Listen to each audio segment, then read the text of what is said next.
중학생이 한 명 있었습니다. 그 중학생이 고등학생한테 삥을 뜯기게 되었습니다. 중학생은 고심 끝에 만만한 초등학생 삥을 뜯기로 결심했습니다. 고등학생이 삥요를 놀릴 때마다 초등학생에게 삥을 더 뜯었습니다. 그런데 이제 중학생은 초등학생의 삥을 뜯지 말라는 교육부의 방침이 내려졌습니다. 경계도 심해졌지요. 중학생과 학부모는 그 사실을 알고 발끈하며 교육부 측에 초등학생 삥을 뜯게 해달라는 요청을 하게 됩니다. 근본적인 해결법은 삥을 뜯는 고등학생을 막아달라고 요청하거나 등교, 하굣길에 보호받을 수 있는 조치를 해달라고 해야 하는 것이 맞을 겁니다. 고등학생을 징벌하고 다시는 중학생 삥을 뜯지 못하는 구조적인 해결을 간청해야 하는 것이 맞는 것이겠죠? 조금 쉬운 상대를 괴롭히며 그것이 살 수 있다고 생각하는 것은 잘못된 생각입니다. 최저임금제, 이와 같지 않은가 생각해봅니다.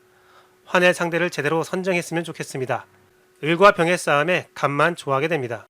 갑은 높은 임대료나 프랜차이즈 수수료를 받는 불공정 거래를 일삼는 대기업이겠죠. 하지만 그 갑도 얼마 가지 않아 망하게 되어 있습니다. 하나님의 심판이 있을 때에 가난한 자가 먼저 심판에 멸망을 당하고 부자들은 조금 버틸 힘을 가지게 됩니다. 그때 부자들은 가난한 자를 돕지 않죠. 자기가 살아야 하니까요. 그러나 곧 부자는 망하며 깨달아 알게 됩니다. 가난한 자들이 있어서 자기가 살 수 있었다는 사실을요. 요한계시록의 심판을 이렇게 해석한 글을 본 적이 있습니다. 성경은 말합니다. 함께 살라고요. 저는 잘 모르겠지만 함께 사는 것이 맞는 것 같습니다. 함께 살아가는 사회의 브릿지가 되기를 원합니다. 오늘도 인싸와 아싸, 기성세대와 신세대, 종교와 삶, 꿈과 현실을 이어주는 브릿지가 되고 싶습니다. 정통 기독교 방송의 꿈을 꾸고 있는 CR 침례교회 일하는 목회자 이중직의 김규배 목사였고요. 오늘의 브릿지 시작합니다. 브릿지 방송은 큐티한 남자를 시작으로 매일 다른 내용의 방송으로 여러분을 찾아가고자 합니다. 오늘 큐티한 남자 본문은 사도행전 16장 19절에서 40절 말씀이고요. 오늘의 방송은 나름 이슈, 어라 이것 봐라입니다. 한 주에 있었던 많은 이슈 중에 하나를 골라서 아주 얇은 지식으로 함께 나누어 보는 시간을 가지도록 하겠습니다. 이번 주 이슈는 퀴어 축제입니다. 먼저 오늘 큐티한 남자 본문 사도행전 16장 19절에서 40절 말씀을 개역 개정판으로 보도록 하겠습니다. 여중의 주인들은 자기 수익의 소망이 끊어진 것을 보고 바울과 실라를 붙잡아 장터로 관리들에게 끌고 갔다가 상관들 앞에 데리고 가서 말하되 이 사람이 유대인인데 우리 성을 심히 요란하게 하여 로마 사람인 우리가 받지도 못하고 행하지도 못할 풍속을 전한다 하거늘 우리가 일제 일어나 고발하니 상관들이 옷을 찢어 벗기고 매로 치라 하여 많이 친 후에 옥에 가두고 관수에게 명하여 든든히 지키라 하니 그가 이러한 명령을 받아 그들을 깊은 옥에 가두고 그 발에 차고를 든든히 채웠더니 한밤중에 바울과 실라가 기도하고 하나님을 찬송하며 죄수들이 듣더라. 이에 갑자기 큰 지진이 나서 옥터가 움직이고 문이 곧 다 열리며 모든 사람의 매인 것이 다 벗겨진지라.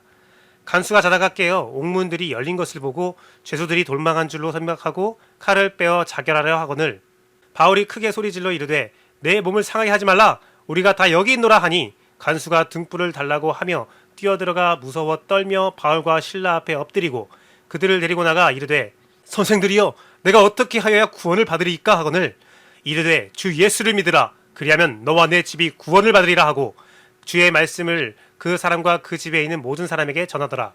그 밤 그 시각에 간수가 그들을 데려다가 그 맞은 자리를 씻어주고 자기와 그 온 가족이 다 침례를 받은 후 그들을 데리고 자기 집에 올라가서 음식을 차려주고 그와 온 집안이 하나님을 믿음으로 크게 기뻐하니라. 날이 새매 상관들이 부하를 보내어 이 사람들을 놓으라 하니 간수가 그 말대로 바울에게 말하되 상관들이 사람을 보내어 너희를 놓으라 하였으니 이제는 나가서 평안히 가라 하거늘 바울이 이르되 로마 사람인 우리를 죄도 정하지 아니하고 공중 앞에서 때리고 옥에 가두었다가 이제는 가만히 내보내고자 하느냐? 아니라 그들이 친히 와서 우리를 데리고 나가야 하리라 한데 부하들이 이 말을 상관들에게 보고하니 그들이 로마 사람이라 하는 말을 듣고 두려워하여 와서 권하여 데리고 나가 그 성에서 떠나기를 청하니 두 사람이 옥에서 나와 루디아의 집에 들어가서 형제들을 만나보고 위로하고 가니라. 아멘. 본문에 두 분류의 사람이 등장합니다. 자신의 수익 때문에 사람을 고통스럽게 하고 감옥에 가두고 죽어도 상관없어 하며 강자의 논리에 따라 여기저기 붙으며 자신의 안전을 도모한 악한 분류들, 그리고 그 생명을 살리기 위해 자신의 생명을 기꺼이 포기할 수 있는, 자신의 원수를 위하여 자기의 생명을 기꺼이 내놓는 사람들, 그런 분류. 바울은 사람의 수익을 위해 귀신에 틀려 방치되다시피 한 고통받는 여종을 치유했으며 감옥에서 희망 없이 죽음을 기다리는 자들에게 복음을 전하고 침례를 베풀었으며 죽음의 위협을 느끼고 자살하려는 간수장을 살리고 그에게도 영원한 생명을 전해주며 침례를 베풀었습니다. 그들은 모두 바울과 상관없는 자들이었고 외면해도 되는 자들이었습니다. 그러나 복음은 바울로 하여금 그들을 외면하지 못하게 하였습니다. 복음은 공감을 통해 전달되는 생명입니다. 복음은 바울로 하여금 전혀 상관없는 자들의 처지를 공감하게 하였고 그들을 위하여 희생하게 하였습니다.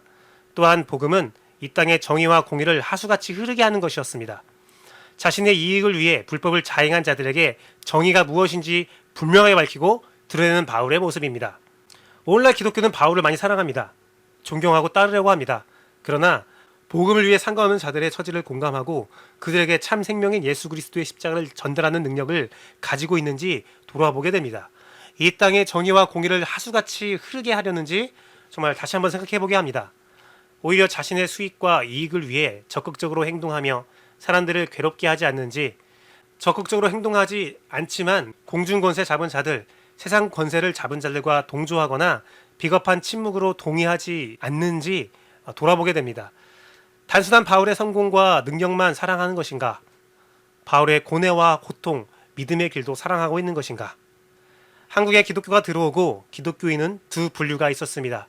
독립과 민주주의, 민중을 위해 재산과 생명을 바친 자들과 수익을 위해서 종교적 양심과 나라를 함께 판 자들, 심사참배와 친일을 통해 조금씩 재산과 권력을 늘려나가고 끝내 7일은 친미가 되고 자신의 수익을 지키기 위하여 반공이란 이념으로 사륙에 앞장서거나 침묵으로 동의하며 연명한 자들, 군사정권의 조찬기도회라는 이름으로 찬동하고 군사정권과 결탁하여서 이룩한 물리적인 세력의 크기를 부흥이라 말하며 이 땅의 정의와 공의를 더럽히고 권력자들과 함께 축배를 들었던 분류.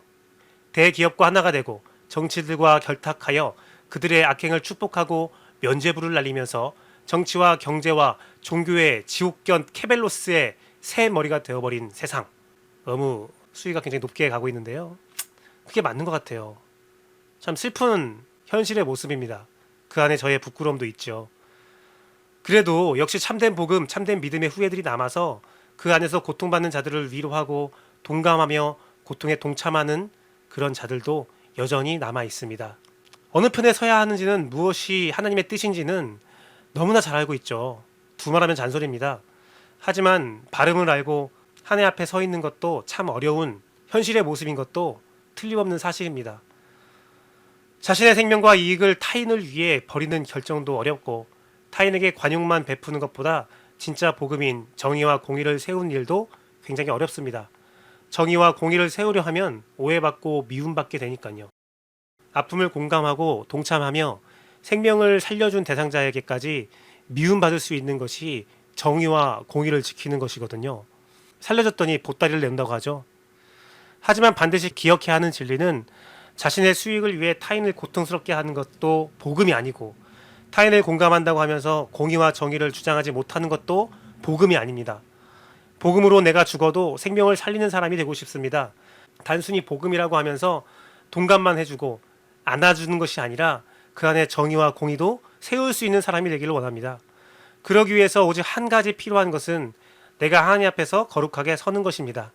사람의 기준에 서 있지 않고 하나님의 의, 그 앞에 견고히 서 있는 것입니다.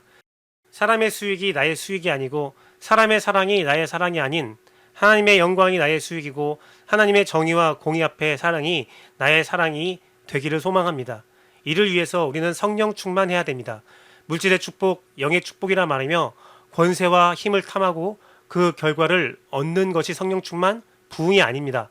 오직 하나님 앞에서 칭찬받는 삶, 성경적인 삶, 그 안에 하나님과 평화하고 마음의 평화를 얻는 삶이 진정한 성령 충만이고 부흥입니다. 그 삶만이 영원한 생명을 누릴 수 있는 삶입니다. 그러한 삶을 살기 원합니다. 먼저는 하나님을 사랑하고 그 사랑으로 이웃을 사랑하기를 원합니다. 하나님을 먼저 알고 눈을 들어 이웃을 바라보고 이해하기를 원합니다. 그들에게 필요한 것을 줄 수 있는 사람이 되기를 소망합니다. 아낌없이 줄 수 있는 사람이 되기를 소망합니다. 참 어렵지만. 나름 이슈 어라 이것 봐라. 한 주에 있었던 많은 이슈 중에서 아까 예고한 대로 퀴어 축제의 모습을 제 나름대로 한번 생각해 보았습니다. 굉장히 민감한 내용이지만요. 오늘 이상하게 굉장히 민감한 내용들만 큐티가 되고 하루 멘트가 되고 또 민감한 내용의 이슈를 제 나름대로 생각해 보는 것 같습니다. 뭐 찬동하시는 분도 계시고 동의하는 분도 계시고 완전히 반대하는 분도 계실 거라 믿습니다. 무엇이 진리다라고 말하는 것보다는 제가 이 일에 대해서 이렇게 생각한다라는 것이니까요. 좀 아량 있는 모습으로 한번 생각해 봤으면 좋겠습니다. 욕먹을 생각하니까 급 우울해집니다. 그래도 용기 내어서 시작해 보도록 하겠습니다. 그냥 나름 제 생각입니다. 불편하시면 오늘은 여기까지만 들으시면 되겠습니다. 미리 감사합니다. 저번 토요일에 퀴어 축제가 있었습니다. 동성애, 성소수자에 대한 찬반 여론은 기독교에서 극명하게 대립하는 여러 가지 문제 중에 하나입니다. 저는 솔직히 다른 집단의 주장은 판단하기 어렵고 기독교 집단의 주장만을 생각해 보겠습니다. 뭐 제가 기독교인이니까 그럴 자격은 충분하잖아요. 주장을 다 들어보면 두 진영 다 고개가 끄덕여져요. 뭐 일리 있다. 그렇게 볼 수도 있겠다. 나름 합리적이다. 이런 말을 하면 두 진영에게 모두에게 욕을 먹는 것이 사실입니다. 그런데 기독교인이 퀴어 축제에 어떻게 대처하느냐에 따라서 바른 사람이라는 가치에 대한 판단이 이루어지는 분위기죠.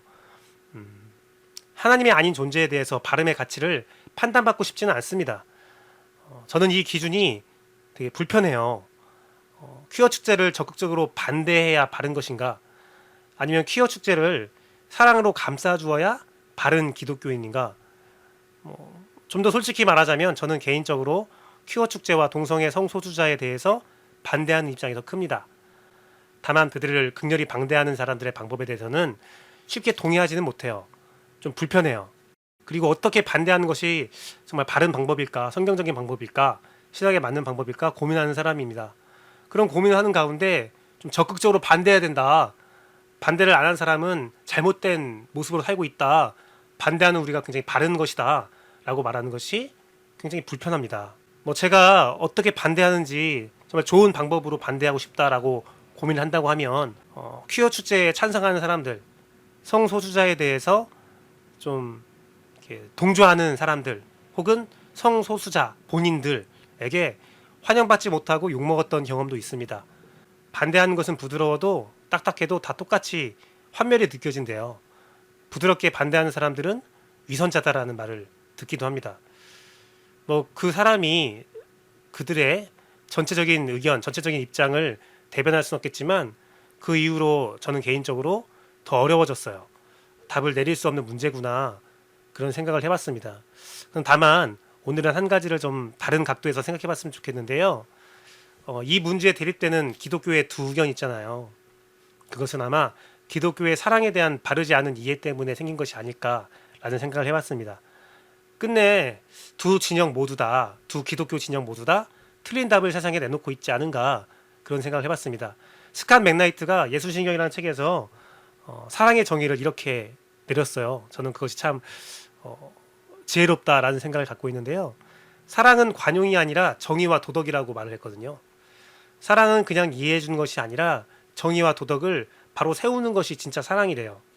정의와 도덕은 오직 하나님 안에서 이루어지는 것이잖아요. 사랑은 그 표현 방법과 그 사랑이 비유하는 대상에 그 올바름을 가지고 있어야 된대요. 내 사랑하는 방법이, 내가 사랑하는 대상이 바른가를 생각해 봐야 된다는 거죠. 그러니까요, 저는 기독교인으로서 동성애를 반대하는 분들은 좀 동성애를 옹호하는 분들의 마음을 조금 더 알아주시고 성소수자들의 마음을 조금만 더 이해했으면 좋겠어요. 그게 어떤 환경이 있었는지를 좀 이해해 줬으면 좋겠어요. 조곤조곤 듣지 않는다 할지라도 좀 평화적으로 설명할 수 있는 사람이 됐으면 좋겠어요. 사랑으로 선포할 수 있는 사람이 됐으면 좋겠어요. 불가능한 일일지도 모르지만요. 또한 기독교인으로서 동성애를, 성소수자들을 찬성하는 분들은, 감싸주는 분들은 반대 의견에 있는 동성애를 반대하는 기독교인들에게도 그들의 마음도 좀 더 알아줬으면 좋겠어요. 그들이 왜 그렇게까지 반대하는지 이해해주고 정말 바른 사랑의 방법이 무엇인지 서로 더 고민하고 합력하기를 좀 원해요. 물론 물과 기름처럼 하나가 되지 않을 수도 있지만요. 솔직히 동성애를 반대하는 사람들에 대해서, 성소수자들을 반대하는 사람들에 대해서 그 찬성하는 기독교인들이 성소수자들을 바라보고 이해하는 만큼의 여유적이고 이해하는 자세를 취하지 않잖아요.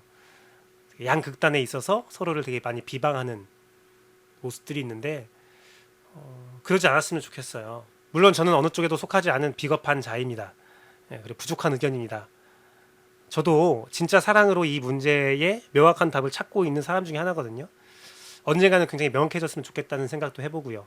그런데 어쨌든 서로의 입장이 좁혀지지 않고 타협이 되지 않고 협력이 되지 않는다 할지라도 반대자에 대해서 저주와 혐오보다는 이해와 평화가 이루어졌으면 좋겠습니다. 오늘날 살아가는 기독교인들의 어떤 같은 고뇌다, 같은 고민이다, 그런 생각을 가지고 서로를 대하면서 뭔가 정말 문제의 평화를 가져올 수 있는 명확한 해답이 내려지기를 원합니다. 짧은 저의 생각이었고요. 나름대로 이슈를 한번 보면서 다른 생각을 보았습니다. 예, 김규배의 브릿지 오늘 방송은 여기까지입니다. 방송이 조금이라도, 아주 조금이라도 유익했다면 추천과 구독 부탁드립니다. 이 방송이 오래 갈 수 있는 방법입니다. 추천과 구독 감사합니다.